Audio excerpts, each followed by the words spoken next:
Welcome to Cash Plays. And now your host, Bart Hanson. Welcome, everyone, to another week of Cash Plays. I am Bart Hanson. Today's episode, a conversation with Barry Greenstein. Barry, I appreciate you getting you on the show. It's been a while. You know, we've been doing Cash Plays now since January, so it's been almost 9 or 10 months. And I always wanted you on as a guest, but we just never seemed to click with the timing, so I finally got you on. Well, that's not... I think you asked me, but I told you I didn't want to do it because, even as it was, I always am kind of resisting being on Poker Road too much because, especially now I've been the main guy with the forums, and so it's just too much of me, frankly, and I don't want to see that much of me, and I want to get everyone involved. So I'm going to turn the tables on you and do a little Cash Plays interviewing Bart Hanson. I don't know interviewing. I just want to tell people how this came to be, or how you got to this point. I think really I probably met you the first time when Shirley called me up. What's Shirley's last name? Rosario. Shirley Rosario. Sorry, Shirley. Shirley Rosario called me up and said, I do this show at the Bike with Bart Hanson and Dave Tuckman, and Bart has all these ideas about poker, and I don't think I agree with them. And she started telling me some different things, and she says, "Is there any way you can come in there and do the show with us? Set them straight." And set them straight, yeah. And so, I did go in, and the first time I did it with you, and I think I did some with Shirley, and I did some with Dave. You and Dave, were pretty remedial from my viewpoint, where you guys were looking at the hole cards, and the first couple shows were, why isn't the guy with the best hand betting, and why isn't the guy with the worst hand folding? And also it's like you guys were kind of grasping for axioms and theorems to play No Limit Hold'em, where you wanted to kind of bottle up that someone should always do this, someone should always bet in this situation, someone should always call in that situation, someone should always control the pot. You were looking for theorems, and you still are, like rules of 10 and 20, that you still subscribe to some of these things, and stop and go and bet. You wanted to get things really down to a formula. And I guess some of that, we still see that, that's pretty predominant on the internet, where people are trying to get a formulaic solution. A limit, you can get a little closer to it where you can just do it off a table. But anyway, I digressed as I always do. But you seem, to really have a simplified view of the game. And then I went away for, 6 months or a year, and I came back, and all of a sudden you and Dave are talking like poker players. And remember, I came back that next time, and now I think you had gone to the next level. You got into the next level. And I don't know how much watching people play or playing. I usually think you can't get good without playing, and even watching or writing books. I'm sure you did a lot of playing. But now you were not being so result-oriented, and you were realizing there are lots of possibilities of how people could play hands. And you definitely were now announcing at a totally different level. You were announcing like a poker player instead of like the typical announcer we get, which is some guy with a decent voice who doesn't really know what's going on and is criticizing the guy with the worst hand for losing more than he should. So it's different. And now we could talk poker, and that's why, I did a couple of shows with you and Dave, and we were able to talk poker. And it was clear to me at this point that you were going to be, and you probably were at that point, a winning player in the normal no-limit games they would have at the Bike or the Commerce or whatever. Then I guess the next time you and I were involved was PR Radio, right? Yeah, it was Poker Road Radio, where I'm pretty sure I was the guy who told Joey, I think Bart's the right guy to do the interviews. But what happened really is, Poker Road Radio was supposed to be a comedy show, and it's not that you don't have a sense of humor, but you're so much into poker that it actually was funny. But it's kind of funny, like Mel Brooks is the producers in Springtime for Hitler, where it was funny where it wasn't supposed to be. Where we'd say, we'd have like a hand of the day, and we'd say, Bart, Joey and Gavin are the talent. And so just ask them what they think about a hand. You give a hand and ask them what they think. But your way of asking them what they think is you say, well, what about this hand? Do you think it's right to raise 2,000, maybe 2,500, or to call there to keep the pot small and then raise on the river if the flush doesn't come up. And so you would never phrase a question like, "What do you think?" It would always be the Bart total analysis, and you'd give maybe 2 or 3 possible multiple choices. And even still, the funny thing is, I hear some of that resonating through Cash Plays, and I really think it's just because you're a better player than you were originally. So, or when I first knew you, so you have a lot of confidence in your opinions about these situations. You pretty much feel you know the possibilities now, and it's almost like you're so impatient you don't want to wait for someone to say them because you're afraid they might not come up with everything you've thought about. Well, that's why I tend to call these things conversations as opposed to interviews, except when I get very, very special guys on the show like you. I kind of tried to do it with Tom Dwan a little bit too, but sometimes guys don't. They need some pushing to get some stuff out of them. You know what I mean? But I wanted to ask you a question on one of these on the list, and it refers to what you were talking about before. Because I remember the first time with Poker Road Radio, and I think you and I had this discussion. This is when Joe didn't get into Canada, and you had to fill in on the radio show. And I just remember talking to you before the show, and you were talking about how you saw all these internet kids in Niagara, and you were just like, and if I apologize if I misquote you, but I think you said something like that they were worse than I thought. That it was going to be easier than I originally thought. And I believe that had something to do with the way that they analyzed hands. So I wanted you to comment on that. It's really a good spot. Like Niagara, the 3 years I played it, we have all these internet kids, they're young kids. And it's really helped for me, the books that have come out, because it is like you know where you were, where it's kind of formulaic. They play very similarly, and it's not that there aren't good players around. Obviously your show is a testament to that. One of the things I liked about your show is when and I think a lot of people, when they heard Simolius talk, and then you got a few others. For me, it was good because I kind of felt like Gulliver's Travel, where I stumbled into a world of poker players, these internet players, who think they're the greatest players in the world, and they think they invented poker. And from my perspective, especially in a live setting, it's like they totally miss what's going on. So when I played, the first year at that event in Niagara, where you have a lot of them, especially the younger ones, because they can play there, I went out, but after getting the guy who won it all in, where I had aces against his king jack, and then getting back built up and getting kings where someone screwed up against me with ace queen and ended up beating me. The next year I made the final table, where I really didn't even have that many hands. And then this year again, I can't remember what happened because I think I'm getting old, but I remember again, it was a pretty easy road through there. And it's nice to have all these kids discussing, like on the forums and reading the same books, that it just makes it easier for them to play. Now, that's not saying that there aren't a lot of good players. There are. We've got so many poker players. There are a lot of good players. But your average internet player just misses what's going on live, which he tends to play all the players very similarly, and because he has his formula for playing and how he's going to play his hands, instead of the way I think of poker. To me, poker is a very reactive game, where you are seeing how this other person plays and seeing what his holes are and taking advantage of them. You're responding. It's very personal. But on the internet, it's not near as rich a game, so it's not as personal. So a lot of these kids are going to have to develop their game once they come off the internet, and they are. We're seeing the Tom Dwans, and I don't know, Simolius may play live. Yeah, very occasionally, but like whatever, Phil Galfond or something like Galfond, that. Yeah, we'll see all these guys and what we're going to see with them, and there are all these good players. The good ones are going to be good in whatever environment, and they are learning, and and the better ones are quickly adapting to the live setting.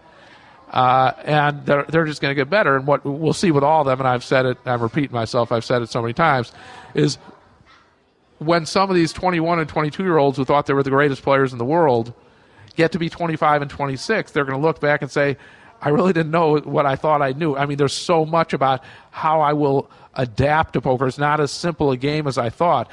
And anytime you see one of these guys say something like, I played perfectly this session, what that means is he just doesn't have that full a game yet, that to him, poker's so exact. He could think that he could play perfectly or near to perfectly. You can say you play well, but the game is so much better than all of us.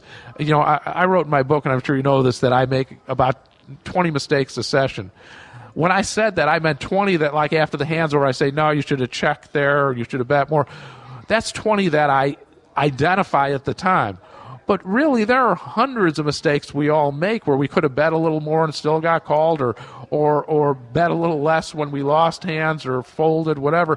Where if we got more time to think about everything going on, there were clues to let us know someone wasn't going to bluff in this situation, or someone was going to probably bluff in this session. And a lot of these mistakes, it's hard to tell because you can't always be so results oriented. Where sometimes someone was going to bet no matter what, but they happen to make a hand and beat you, or they happen to wake up with a hand and have the best of it that way. But poker is a very complex game.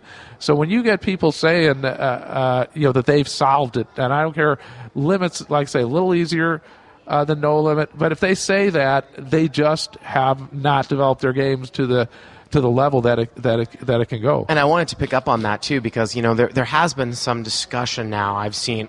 First of all, I want to talk about forum discussion and the Red Pro forums and how you think forum discussion adds to a poker player's game. But before that, I've seen in some forums guys talk about, well, no limit hold'em is close to being solved. And obviously, I mean, I would assume you wouldn't agree with that. Now, what about specific things like the turbo sit and go and very, very math-based things like that? It's still not. All these people who say that, and it's never going to be close to that because you have people playing differently. And so you may come up with what they call an equilibrium solution, like they have these computers for limit hold.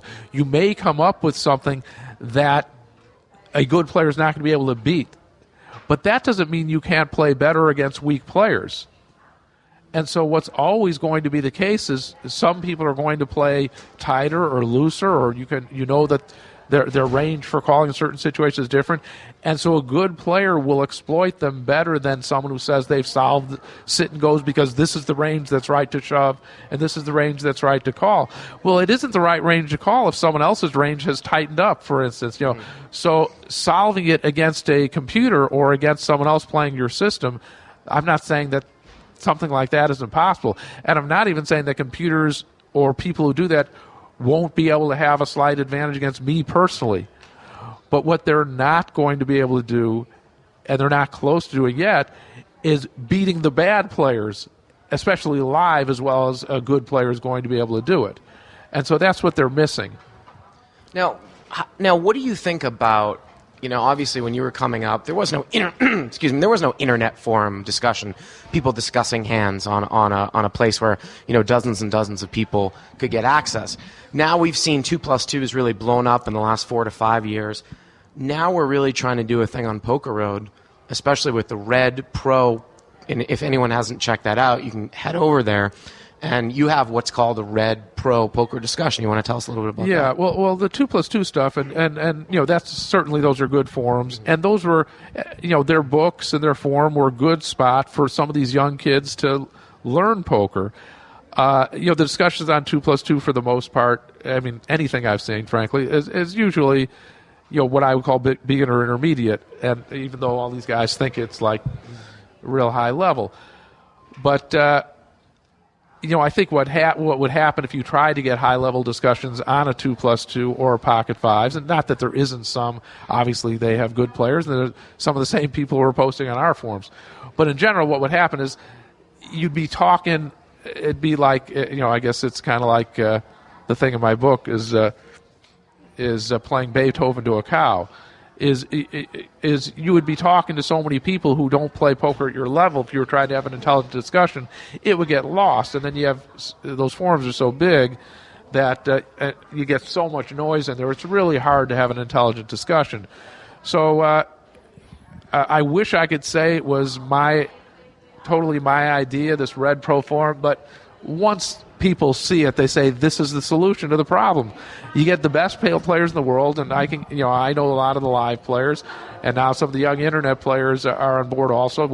I've met them through the tournaments, and you get them all on a forum where they have to kind of qualify to post, and then the qualification, I'm the one who actually makes the decision, but I know, just about everyone on there I knew before they came on there, or they got referred to me by someone else. And So now we don't have the noise. We have really intelligent discussion. A caveat still, reading that, you're going to learn about the different possibilities, but that's still not going to make you a top player. You've got to play. And to become a top player, you've got to go through so much trial and error. And you've got to have certain things about your memory and and you can't be too result-oriented. But what the Red Pro forums will do, and what books do to some degree also, and what all the forums do, is it will kind of give you the flavor of poker as far as what are the possible things you might want to try are. And then in the quiet of your own home or wherever, that's where you do a lot of your thinking, where you kind of go through in your mind, what would have happened if I had just called here? What would have happened if I had made a smaller bet, a larger bet, or whatever? And so that's where you'll become a big player if you're the type of person who can become a big player. And it's not the way that some of these kids on the internet think, by playing 1 million hands. I hear that all the time, that someone's played more hands than me, so he's a great player. Well, no. First of all, if you play 1 million hands but you don't play well, I don't see how it's going to change things. And even like the guy I heard on your show who plays more hands than anyone else, you said. Leatherass, probably. Right. Yeah. He's a good player. I know that because I heard him talk, okay? Mm-hmm. So I know he's an intelligent guy, and I have nothing negative to say about him as a poker player. But when he goes in and plays 7 games at a lower level than he could play 1 game to make money, now I don't say anything wrong there either. Poker... I'm all for making money. That's why I play poker also. But that's not how he's advancing. I'm not saying he won't get anything out of it, but he's working is what he's doing. He's not trying to learn poker when he's going in there. He's trying to make money. He's become a good player not because he's played more hands than anyone else, because of his downtime, where he's got to think about those hands and come up with good solutions to some of the problems that you face in poker. Then he gets to employ them. And like I say, probably he doesn't, nowadays when he plays all those games at the lower level, he probably doesn't develop his game much at all. And I think I remember even saying on your show that to keep sharp and to keep progressing, he'll maybe play 1 game at a slightly higher limit to play against better opponents. And that's another important thing about getting good at poker is you're never going to get much above the level of who you're playing against. Now, that doesn't mean you should go into the toughest game, because you want to play in a game with tough players where there are also weak players so you can still make money while you're learning. But playing 1 million hands at $1, $2, you may beat that for a decent amount of money if you're better than the players you're playing against. But in no way does that mean you now can jump into the big game because you played more hands than they have. And I hear some of this kind of mindless stuff on the internet. Of course, most of the stuff that I hear are by people who are on the rail, who, of course, are the best players of all. They know all the guys on the theories. They were just been very unlucky. I don't know if you listened to the conversation I had with Daniel Negreanu over the summer, but I asked him this, and there was a couple questions from guys on the Poker Road Forum that wanted to hear your views on taking shots and bankroll management, because Daniel wrote an article in Card Player, I think it was about 8 months ago, where he talked about a guy that was a young kid in 5'10" who could, he was a little bit of above break even, but then he would take shots in 10-20. He'd go broke, borrow money, come back to 5'10", and then he got to a point where he kept going up to 10-20, he won. And then he compared that to a guy who just stayed at 5'10" forever, and he constantly beat it. And he made the contention that guy that was taking shots is going to improve his game a lot more than a guy that just stays at his safe level. Well, that may be true, but it probably depends on the individual and what he's capable of. Not everyone's capable of getting to a certain level. I always get asked these questions like, what is the right bankroll management? People ask me, how much can they expect to make? What is the right bankroll management? Well, everyone's not the same, and everyone doesn't have the same capabilities. So those questions are meaningless. I get those things emailed to me or messaged to me now, on the forums, and very often my truthful answer is, I don't even know if you should be playing that big, or if because it depends on your game, what you're capable of, what you're psychologically, how strong you are, as far as taking, getting beat down and having to go back up. I have a lot of taking. A lot of my philosophy about when and how to take shots in my book. And,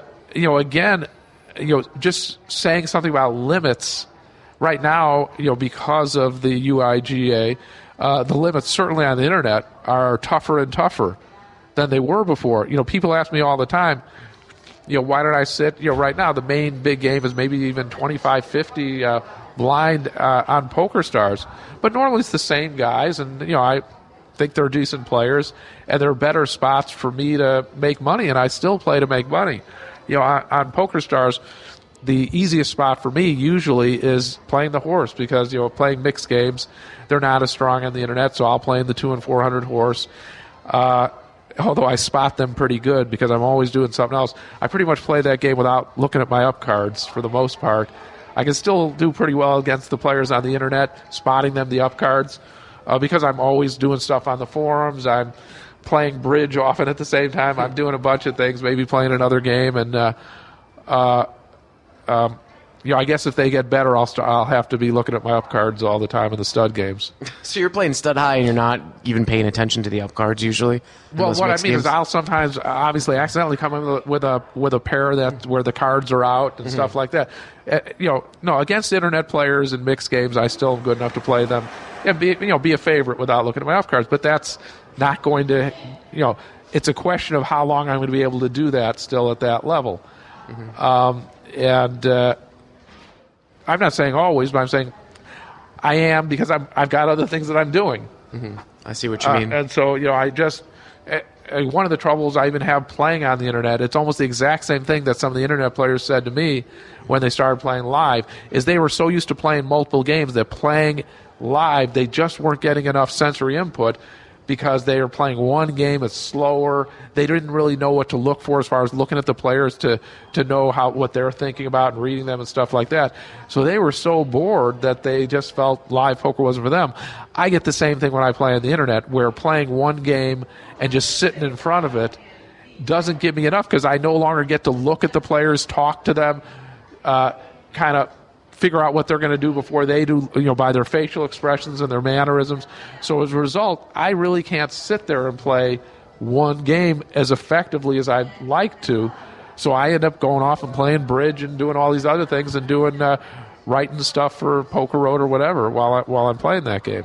One of the other questions that was pretty prevalent too, and I've gotten this emailed a lot, was I don't know what the rules are, so you can help us out, and I'm sure a lot of other people are interested too, but it seems like a lot of the big games are over on Full Tilt, whether that's Real Heaven, 500, 1000, No Limit, or the big mix games.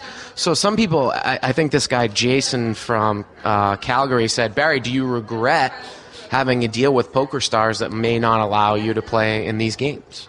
Okay, well, first of all, let me, I did play in whatever the biggest games were before I signed with PokerStars. And part of the reason I signed with PokerStars is I was supposed to start big games on PokerStars. And the reason that really hasn't happened is because of the UIGA. It just made it so the big live players can't get money on the site. And if you look at the games on Full Tilt, they're almost all red pros, except some of the younger no-limit specialists. The time that I felt bad about it, frankly, was, and I didn't even know it was going on, was before the World Series this year. Apparently we had a lot of the young players playing in the high-stakes horse game, preparing for the 50K horse tournament. And I didn't know about it, and I don't know if I'd have been allowed to play in it or not. I'm not even sure. I know my initial contract didn't say I couldn't, and I would have to look at my contract that I've signed since then to see if it hasn't. It ends up I just haven't been over there because I've been playing on PokerStars when I play and in the tournaments, and playing live and traveling a lot. Most of the time when I'm playing on PokerStars, it's either playing that 2 and 400 horse, or it's playing in the tournaments, which I kind of enjoy because I play in the tournaments. Again, it's when I'm at home and I'm not just only playing the tournament, I'm doing other things, and I'm chatting with the people too. That's another thing I do. I'm obviously an ambassador for PokerStars and for poker. But when I heard the amount of money that some of the guys made, obviously Phil talks to me about the money he made, and also I heard players that aren't as good as Phil and how much money they were making. I'm not going to name names. Guys who, frankly, aren't that good, that I know I'm better at in the horse games. I felt bad at the World Series because that's when I heard people talk about, naming some of the young internet players who had been through those games. I said, geez, I wish I had played those things. But I looked after the horse tournament, And those guys didn't play anymore. They went back to pot limit Omaha and no limit Hold'em. So there was no reason for me to be envious of being able to play in those games. And I think those games are drying up to some degree also, to where it is just the really good players. A couple really good players in horse that I certainly respect, and live or on the internet. I wouldn't sit down with them. I'm not afraid of them, but there are better spots. Or Phil Ivey's one, David Oppenheim's and other guys. There are a couple other guys like that. In horse, usually that's a good spot for me against any lineup. But those are guys, two guys I certainly, like I say, I wouldn't say they're better than me, but I there's no earn for me. I mean, they might be better than me, they might not. I'm not going to waste my time. And that's how I carry myself on the internet or in live games, I'm sure you know. I get this all the time about why aren't I playing in the biggest no-limit games or something like that. And some people think like, oh, well, because Barry's outclassed against these strong internet players. I did play on Full Tilt at the beginning, and I played on Ultimate Bet, and no, I wasn't outclassed, and I still don't think I'm outclassed. And I still think I can be seated at the table with anyone who's playing in pretty much any of the games. Although maybe not with David Benjamin and Patrick Antonius and Pot Limit Omaha. Those guys are good. And I'm sure there's some specialists. One of the things that happens, even playing here, we're at the Commerce right now. They play 500,000 or 1,000, 2,000 limit Hold'em. And limit Hold'em's a game I played for many years straight when the no limit died. But I notice when I play with these people, it takes me some time to get acclimated, and that time isn't one session. So I try to avoid playing with the top specialists in any one game. So I don't want to sit down and play the best no limit Hold'em players heads up, or the best six-handed no limit players, whether it's live or on the internet, because that's not what I do on a regular basis. And when you throw in, like on the internet, where I'm not going to be focused enough, I did that initially, like I said, before I signed with Poker Stars, and I drilled a lot of those guys that are touted now as superstars. Of course, I got them when they were 21 years old, a lot of them, so maybe that's not fair. Now they're getting a little older. But I have no interest in playing them. If they're that good, then I give. There are a lot of good players now, and I give them their due. And so I look to play against people who aren't quite as good. Or if I'm going to play with good players, I want some bad players in the game also. With that, we're going to take a little break, and we will be back with Barry Greenstein right here on Cash Plays. Cash Plays.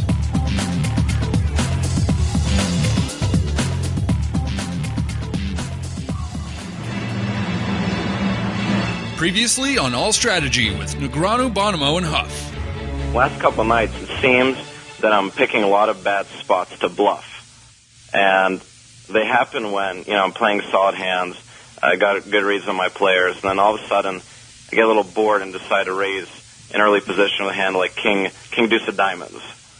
And hang on a sec, I'm excited for you. Ever hear this joke?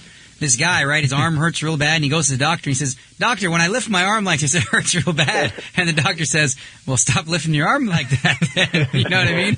It sounds like you're almost, as you talk, and I didn't mean to cut you off, but you know the problems, and they seem mainly related to discipline, and mainly related. You said you get bored, and you get silly when you play poker. You play each hand as though you're playing it properly. So when you just randomly decide that, well, King Deuce suit, I'm going to raise it up. You've already your train of thought, your mindset is already faltered. Mm-hmm. You're already off your game. You already know that if I asked you what would you do with that hand, what is the correct play, you're not going to say what you did.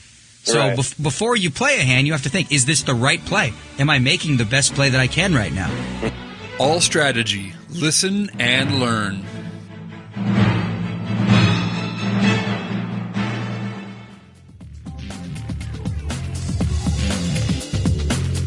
Cash Plays.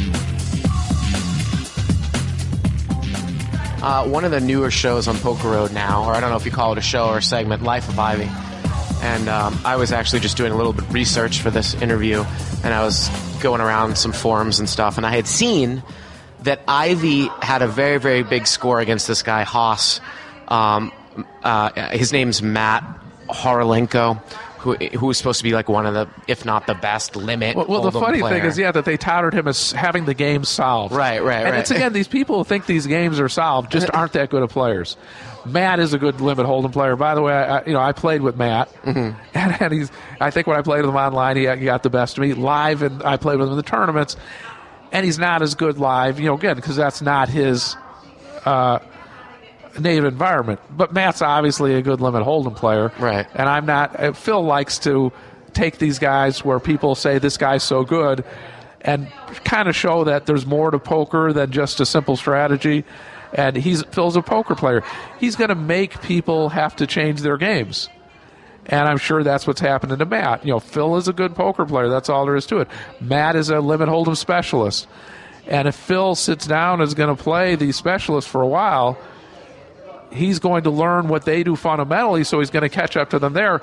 But now he's going to be throwing them a lot of chains ups, and he's going to he is going to get in their head and make them do things they don't normally do. And he is going to get them off their games. That's what Phil does. That's what Patrick does. Those are probably two of the best guys at making people play bad against them. And so the game is not solved, okay? And there's still a lot of poker left to play. So anyone thinks there isn't, it's just because they're not at a high enough level to see it yet. So Phil can basically take on almost any specialist in any game. Is his game at that level? No, it's not that. I mean, for instance, he's not a good low ball player. Okay. And I would drill him at low ball, and I would drill Patrick at low ball. But he's a good enough poker player that I would not say to Phil that if you play with me for 6 months, or I don't know how long it would take, maybe less than that he wouldn't see what I'm doing. That's how you learn any game. I'm sure Phil's probably learned by playing with Matt, because Matt's fundamentally more sound than Phil. So Phil, over time, has seen what Matt does, so he now gets that, and then he says, okay, now I see what he does. Now I'm going to start doing this that he's not ready for and see how he responds. And what Phil's going to do is find things where Matt doesn't come up with the right response. And Phil, and like I say, Patrick's not quite at Phil's level at this, but he's really good too. These are two of the best guys, or two of the guys who are the best at getting people trained. Like, they will try to get you trained to be a calling station, where they'll give you a lot of action. I played limit hold'em with Patrick, where he'll just get these modes where he always gets the last bet. And it seems like with just about anything. And then finally, I've tried to get the last bet against him. It's hard. I mean, I can remember some funny hands I played with him where I said, no, I'm going to get the last bet. But still, eventually he gets the last bet more than you do. And then you just get to where you just start calling them down, because he plays so many hands, and Phil does some of this too, where you're now just calling them down. And then they're very good at knowing when you've decided you're going to call them down to pull the blanket out from under you. And that's what they do. They say, okay, I've got them trained to call me down. Now I'm only going to bet when I want to get called. And then you start, so you're like a step behind. Now you start going to that where you say, hey, he's not betting as much. So you change up. The thing is, and this is what poker's all about, is it's being a step ahead of your opponents. And I'll give you a simple thing. I remember in Niagara, last year, I really didn't have a lot of hands. I had a couple good hands that allowed me to double up, but it seemed like I was totally dead, even though I did make it to the final table. And I had a table of like guys who told me they were playing the highest no-limit games on the internet and were good talkers. I'm sure they were good players. But simple things happen where to show you how much goes on. Even when you're playing in the blinds, you're playing someone head up. It's a similar thing where you fold, and now you say, okay, I've got some credibility, okay, because now he knows I'm not playing every hand. So now next time I can raise more. So now you raise, okay, because you've got some credibility. Well, but the thing is, if you know about what the level of your opponents are, and I was playing with these internet kids, they would fold to me, and they would say, okay, Barry knows that I'm that I'm playing a little more solid, but I knew they were good players, which kind of gave me an edge to knowing what your opponents are capable of. So now what would happen is the very next time they would raise, which I knew they were going to, because they, in their mind, in a dialogue, they're saying, Barry knows I'm probably going to be more solid here. So what should I do in response? I'm asking you, Bart. Oh, I'm as a good sorry. player. I know you're looking out. I was looking at my next question. You're looking at your next question. So I'm asking you. They've now sent the message to me that they're folding in these spots where I expect them to raise. So the next time they think they've bought credibility. Right. But see, because I know they're good players, I was just coming over to the top of them with any two cards in these situations. Anytime that they thought they had trained me to think that they're now going to be more solid, I know that I can now bluff them because they think that's what I think, but I'm like one step ahead of them, and I'm saying, okay, that means they think I won't raise them unless I'm really solid. Mm-hmm. So, I mean, I just did some just stinky, ridiculous bluffs, and I still do against a lot of these guys, and a lot of it is by staying one step ahead of them. Now, that doesn't mean that I'd rather play against worse players where I don't have to play all these games. But that's the game playing that goes on, whether you're playing head up or in the blinds, whatever, where just being one step ahead of your opponent, knowing what he thinks you think, is kind of how you solve those situations.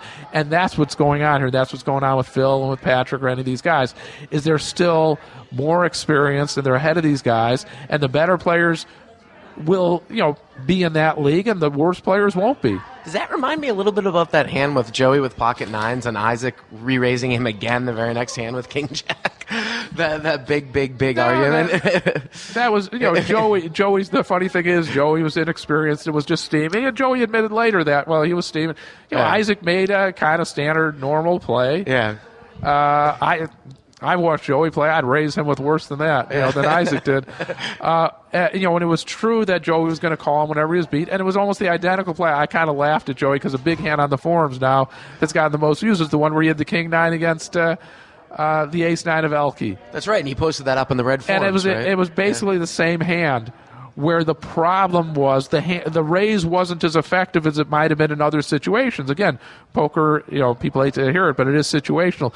Joey had played a 6-4 of diamonds that he shouldn't have played, and he had just lost a race earlier that round to take him away from the chip lead. So I think normally moving in with King 9 against Ace 9, there would be a reasonable play against Elke, whose range was almost any two cards in the small blind, but it wasn't as good a play in this particular situation because Joey had just lost a pot, which makes it so Elke pretty much was going to always make the right decision against him. So whether it was right or not, it's close. I told Joey at the time my cutoff might have been King 10 or King Jack to make that shove, but it wasn't as effective of a play as it would have been 2 rounds before, if you see what I'm saying. If the stacks were the same, where Joey hadn't lost a pot and hadn't showed a weak hand.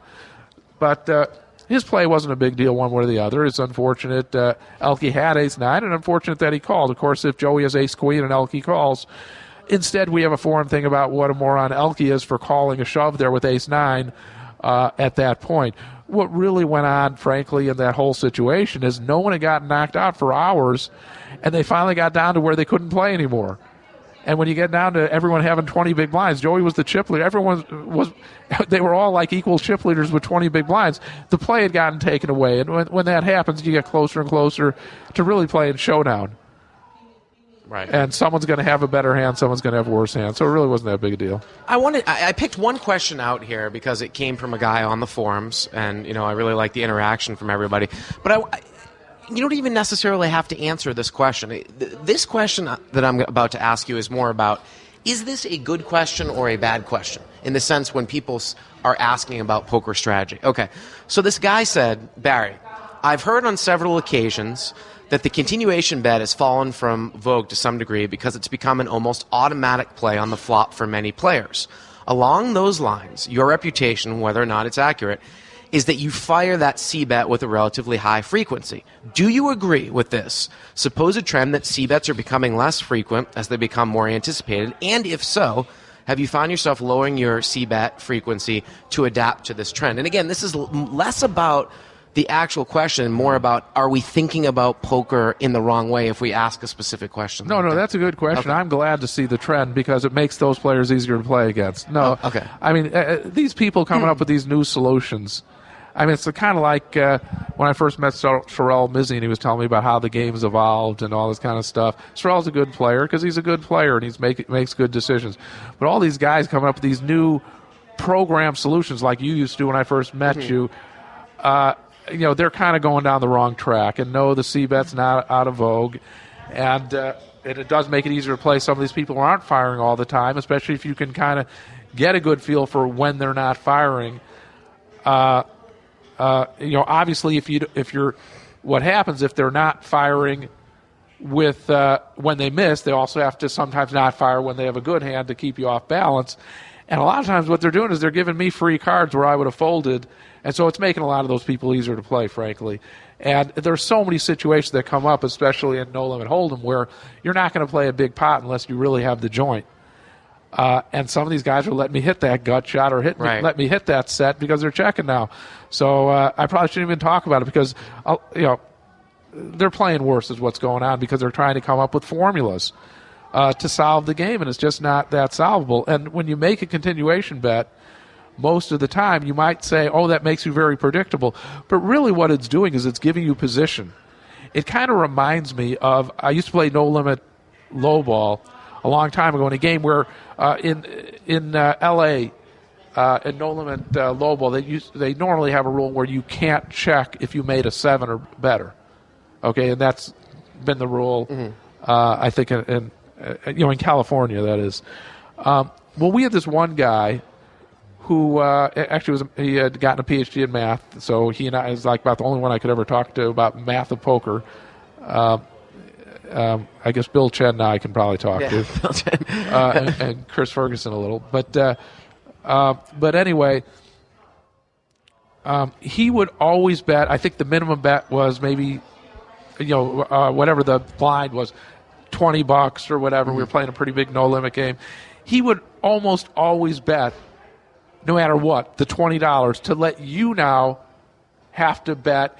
In other words, if he was out of position, he would bet 20 into you. So if you raised, or that which you normally do with a hand, basically he had a position on you all the time. He would pay $20 to be last to act. And that's really what's going on with the continuation bet. This automatic continuation bet of, let's say, a half to 2/3 of the pot kind of starts the ball rolling for now your opponent to have to decide, is he going to, first of all, he can fold and you can win the pot, and then he usually is going to have to decide to raise or fold, or the normal options if he has top pair or a pair or something like that. So very often what happens when the pot gets big, he's the one who had to take the first big stab, and you're sitting behind him, really.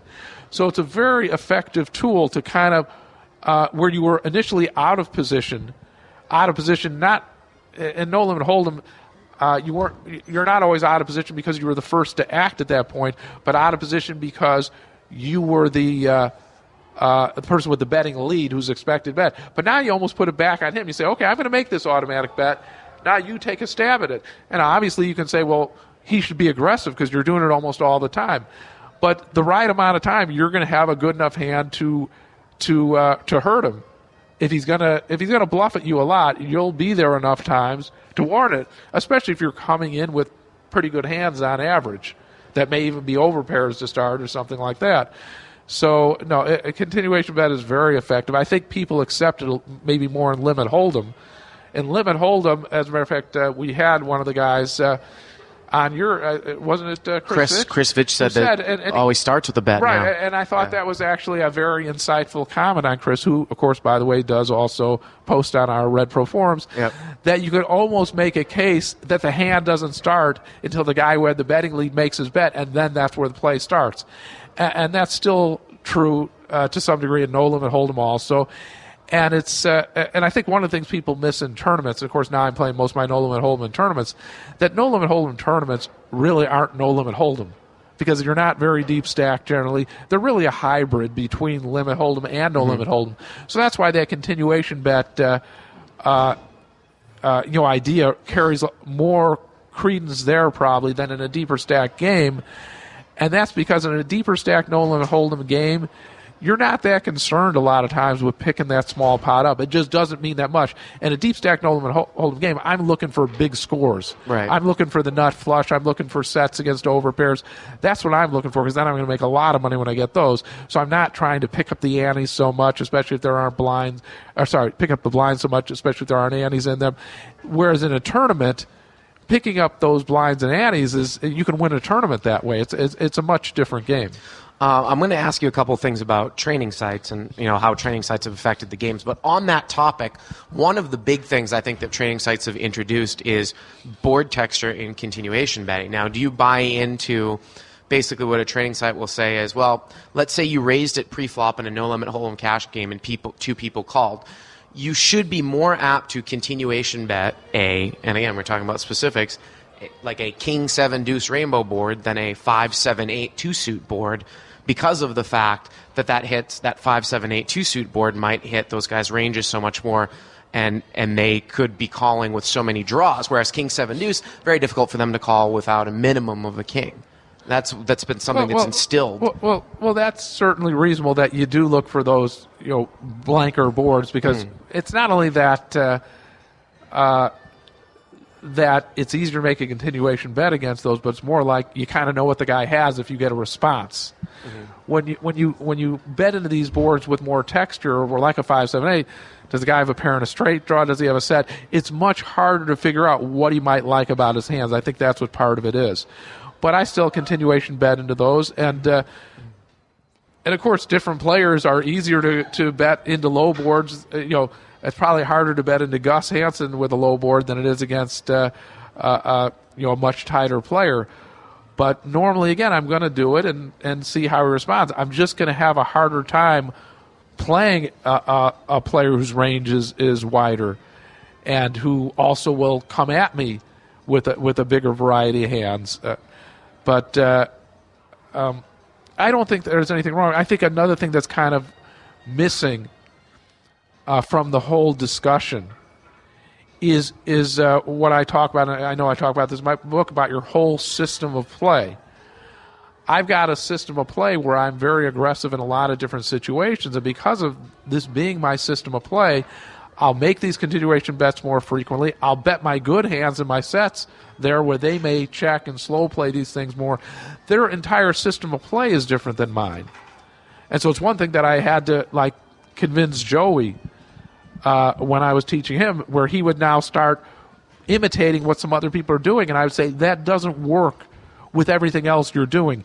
You can't go just giving free cards and checking when you flop a set, because now you're going to be like some of these guys you play against, where if they check, that's the scary time. Right. And if they bet, you can raise them, pretty freely, because they would have checked their top sets and their biggest hands. So I told Joey, you have to still bet aggressively with your real good hands to camouflage when you don't have such good hands and make it difficult for people to play against you. So I have nothing. I would never go as far as to say that what you're telling me is wrong, because again, it probably works into their whole framework. I do things that have been well thought out over many years of me playing No Limit Hold'em that have worked really well for me. And again, a lot of these things I also will do differently against different players, and I may check against certain players, and even I thought it was funny. I was writing up this one tips for the bear that hasn't gone up yet about set mining, and I realized that I said, if it's kind of borderline, and I have, let's say, 10, 12 times the bet that the guy made, I may call to flop a set if he's a tight player. And then I noticed later on, I said I would also do it if he's a weak player. Well, actually, I had an adjective in front of them. I said if he's a tight player who wasn't a very good player, or a loose player who wasn't a very good player. Then I realized that what it really comes down to is I play more hands against players who aren't good players. I want to get in and play flops against players who aren't good players more than against players who are good players. So again, when you come up with these formulas that you're talking about, you better be good enough to change them against the different players you're playing against. And what it really comes down to is some of these things they're talking about, really you'll do them a certain way against good players and another way against weak players. Well, I mean, one of the things that you talked about it right in the beginning is that I've been a big proponent, and again, this may be too formulaic, but people who listen to this show play a lot of no limit, and some of the biggest mistakes I see are like those pre-flop equity mistakes, and that's where I came up with, if you're going to try to set mine, you probably need to make about 10 times what the pre-flop raise is. If you're going to call with a suited connector, you should probably up that to around 20 times. Are you saying that that's too rigid a thing to come out and say? Yeah, it's definitely too rigid, but it will work for you because you're not playing the nosebleed stakes. You're playing against people who, if you play in what, I'm willing to call it, even if I don't totally agree with your formulas, but a fundamentally sound game. And when I hear you talk, that's what you've been going towards. To play more like a limit poker, someone who plays limit thinks, play this hand in this position, bet this amount with this situation. You're trying to get it down to more of a formula. Yeah, that's going to work against players who are making very, as you call them, fundamental mistakes, and we're just going to go off and pay you money, and you'll pay you off in situations where they never should. But against stronger opposition who isn't going to give you much action if you play too tight, and is going to basically make it so you can't make money playing that way, these methods aren't going to do so well, and you're going to see that those people are going to start battering you around. Asian girl just walked past. I know, I was looking at you. Bart is totally. I guarantee he hasn't heard anything that I've said. See, that's the other thing. That's the other thing that you're going to have to be able to get to, Bart. I've seen now. This is like the second or third Asian woman we've run into, and you just go like your mind goes. I can look at those Asian women and still talk, and I can chew bubble gum at the same time. I was still listening, though. I was still listening. But okay, what did I say? You were talking about. That the fact that if you play too formulaic and you start getting up to those higher levels, that these guys are going to notice the fact that you're playing too tight, and they're not going to give you the action that maybe those types of hands require. Okay, good enough. You passed the test. Right. That was a cute girl. And we'll be back with part 2 of Barry Greenstein right here on Cash Plays next week. We'll see you later.